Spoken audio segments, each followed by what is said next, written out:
Hello, ഇന്ന് നമ്മൾ ഉണ്ടാക്കാൻ പോകുന്നത് വലിയൊരു ഐറ്റം അല്ല, ചെറിയൊരു ഐറ്റം പഴംപൊരിയാണ് ഉണ്ടാക്കാൻ പോകുന്നത്. പഴംപൊരി എന്ന് കരുതി നിങ്ങളാരും തള്ളിക്കളയേണ്ട. വളരെ പെർഫെക്റ്റ് ആയിട്ട് നന്നായി പൊങ്ങി വരുന്ന നല്ല കാണാൻ ഭംഗി ടേസ്റ്റുള്ള ഒരു പഴംപൊരി എങ്ങനെ ഉണ്ടാക്കാം. ഒരു വളരെ ചെറിയ ടിപ്പ് ഉപയോഗിച്ചാൽ നല്ല ടേസ്റ്റ് ആയിട്ടുള്ള നല്ല ഭംഗിയുള്ള പഴംപൊരി ഉണ്ടാക്കാം. അതെങ്ങനെയാണെന്ന് കാണിച്ചു തരാം കേട്ടോ. വീഡിയോ ഫുള്ളായിട്ട് കാണണം എന്നാൽ മാത്രമേ മനസ്സിലാവുള്ളൂ. പലർക്കും അറിയായിരിക്കും, ഇതാണോ എന്നൊന്നും കരുതണ്ട. അറിയാത്ത ആരെങ്കിലും ഉണ്ടെങ്കിൽ അവർക്ക് ഉപകാരപ്പെടുന്ന ഒരു വീഡിയോ ആണ്. നമ്മൾ ഏത് സംഭവം ഉണ്ടാക്കുമ്പോഴും വളരെ ചെറിയൊരു ടിപ്പായിരിക്കും, അതായിരിക്കും നമ്മളെ മൈനസായിട്ട് വരുന്നത്. അത് ചേർത്ത് ആഡ് ചെയ്താൽ അത് പോസിറ്റീവാവുകയും ചെയ്യും. അപ്പോൾ എന്താണ് നമ്മൾ അതിൽ ചേർക്കേണ്ടത്, എങ്ങനെ നമ്മൾ മിക്സ് ചെയ്യേണ്ടതെന്നൊക്കെ അതിനൊക്കെ ഒരു സംഭവങ്ങളുണ്ട്. അങ്ങനെ ചെയ്യുമ്പോൾ മാത്രമേ അത് ശരിയാവുള്ളൂ. ശരിക്കും സെയിം ഐറ്റം തന്നെയായിരിക്കും, പക്ഷെ അത് ചേർക്കുന്ന രീതിയും ഒക്കെ മാറുമ്പോഴാണ് ഐറ്റംസ് വേറെ രീതിയിലാവുന്നത്, ടേസ്റ്റുള്ള രീതിക്കാവുന്നത്. അങ്ങനെ ഞാൻ ഇതിൽ നിന്ന് ഒരു 3 പഴം എടുത്തിട്ടുണ്ട്. നന്നായി പഴുത്ത പഴമല്ല, അത്യാവശ്യം ഒരു മീഡിയം പഴുത്ത പഴമാണ്. ഈ നന്നായി പഴുത്ത പഴമാണെങ്കിൽ കുഴപ്പമൊന്നുമില്ല. വളരെ കുറച്ച് മാത്രമേ ഉണ്ടാക്കുന്നുള്ളൂ. കുട്ടികളവർക്ക് സ്കൂളിൽ വരുന്ന സമയത്ത് എന്തെങ്കിലും കൊടുക്കണ്ടേ. എണ്ണ പലഹാരം അത്ര നല്ലതൊന്നുമില്ല, എങ്കിലും എന്തെങ്കിലും ഒരു ഐറ്റം വേണ്ടി വരുമ്പോൾ കഴിക്കാൻ വേണ്ടിയിട്ട്. ഇത് വളരെ പെട്ടെന്ന് തന്നെ ഉണ്ടാക്കി മാവ് കൂട്ടി റെസ്റ്റ് ചെയ്യാൻ വെക്കേണ്ട ആവശ്യമൊന്നുമില്ല. ഇനി നമുക്ക് എങ്ങനെ ഉണ്ടാക്കാൻ നോക്കാം കേട്ടോ. മൈദപ്പൊടിയാണ് ഞാൻ ഫസ്റ്റ് ചേർക്കുന്നത്. ഞാനൊരു 3 കയ്യിൽ മൈദപ്പൊടി ചേർത്തിട്ടുണ്ട്. നമ്മൾ ഏതിലാണോ അളന്നെടുക്കുന്നത് അതിന് നേർപകുതി കടലമാവും ചേർക്കണം. നമ്മളിപ്പോൾ എത്രയാണോ മൈദപ്പൊടി ചേർക്കുന്നത് അതിൻ്റെ നേർപകുതി എന്തായാലും കടലമാവ് ചേർക്കണം. അത് 1 ടേബിൾ സ്പൂൺ അധികമായാൽ കുഴപ്പമില്ല, ഒരുപാട് അധികമാവരുത്, കുറഞ്ഞും പോകരുത്. ഞാൻ 3 കയ്യിൽ അധികം മൈദപ്പൊടി എടുത്തുകൊണ്ടാണ് ഒരു 1.5 അധികം കടലമാവ് എടുത്തിട്ടുള്ളത്. അങ്ങനെ നന്നായി അരിപ്പിൽ അരിച്ചെടുത്തിട്ടുണ്ട്. ഇനി ഞാൻ ഇതിലേക്ക് ചേർക്കുന്നത് പഞ്ചസാരയില്ല, ശർക്കര ഉരുക്കിയെടുത്തതാണിത്. ഇത് പ്രത്യേക ടേസ്റ്റാണ്. പഞ്ചസാരനേക്കാൾ എത്രയോ ടേസ്റ്റ് ശർക്കര ചേർക്കുമ്പോഴാണ് കേട്ടോ. എനിക്കങ്ങനെയാണ് തോന്നിയിട്ടുള്ളത്. നിങ്ങൾ ഒരു വട്ടം ട്രൈ ചെയ്ത് നോക്കുള്ളൂ.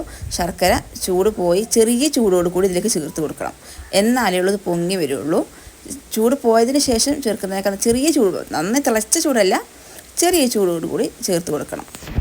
പിന്നെ ഞാൻ മൈദ കടലമാവും അരിപ്പയിൽ അരിച്ചെടുത്തത് എന്താണെന്ന് വെച്ചാൽ അതിൽ വല്ല കേടൊക്കെ ഉണ്ടെങ്കിൽ പോകാൻ വേണ്ടി മാത്രമാണ്.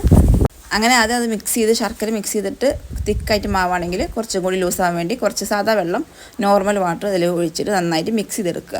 ഇനി നമ്മളിതൊക്കെ സോഡാപ്പൊടി ഒന്നല്ല ചേർക്കുന്നത്. 1 ടേബിൾ സ്പൂൺ അരിപ്പൊടി, അധികം ആവരുത്. ഇനി അരിപ്പൊടി കുറച്ച് അധികം ഉണ്ടല്ലോ എന്ന് പറഞ്ഞിട്ട് 2-3 ടേബിൾ സ്പൂൺ ഇടരുത്. ആകെ 1 ടേബിൾ സ്പൂൺ മാത്രം അരിപ്പൊടി ഇട്ടാൽ മതി.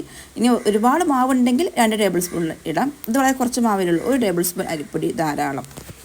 ഇത് കണ്ടോ, ഈ ഒരു തിക്കിലായിരിക്കണം. നല്ല ലൂസ് മാവരുത്, നല്ല തിക്ക് വരുത്. പ്രത്യേകിച്ച് നമ്മൾ ശർക്കര ചേർക്കുമ്പോൾ മാവ് ഒന്നും കൂടി തിക്കാവും. പഞ്ചസാര ആണെങ്കിൽ ഒന്നും ലൂസാവുക ചെയ്യാറുള്ളത്.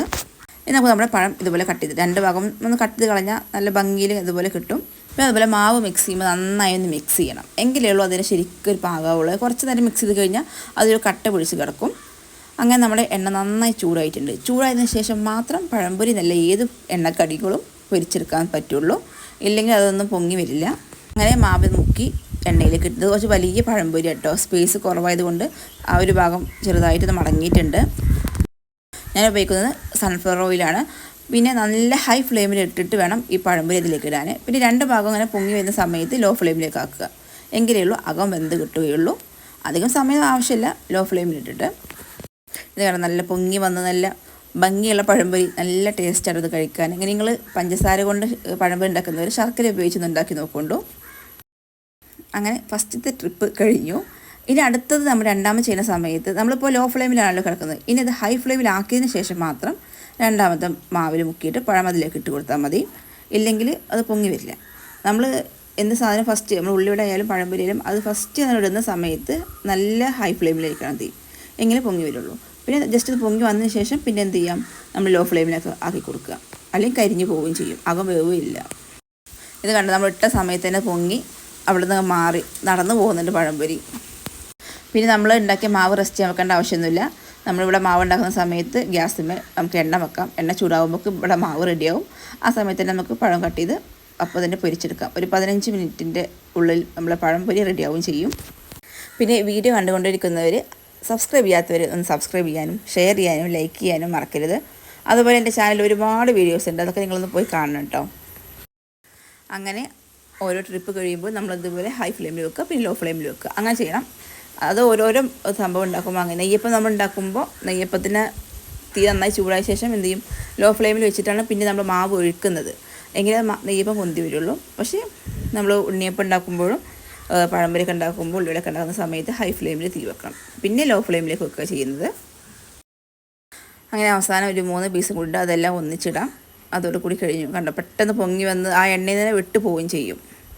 എണ്ണയിൽ ഒട്ടിപ്പിടിച്ച് കിടക്കുന്നത് നമ്മുടെ മാവിൻ്റെ ഇത് ശരിയില്ലാത്തതുകൊണ്ട്. പിന്നെ എണ്ണയിൽ ചില പ്രശ്നങ്ങളുണ്ടെങ്കിൽ അങ്ങനെ സംഭവിക്കും. അങ്ങനെ ഇത്രയുള്ളൂ ഇന്നത്തെ വീഡിയോ ഇഷ്ടമായെങ്കിൽ സബ്സ്ക്രൈബ് ചെയ്യാൻ മറക്കരുത്. ഇതാ എങ്ങനെയുണ്ട് നമ്മുടെ പഴംപൊരി. നിങ്ങളിങ്ങനെ കുട്ടികൾക്ക് ഒന്ന് ട്രൈ ചെയ്ത് കൊടുക്കൊണ്ടു. തീർച്ചയായും നിങ്ങൾ വീണ്ടും ഇതുപോലെ തന്നെ ഉണ്ടാക്കും. Thank you. അടുത്ത വീഡിയോയുമായി കാണാം.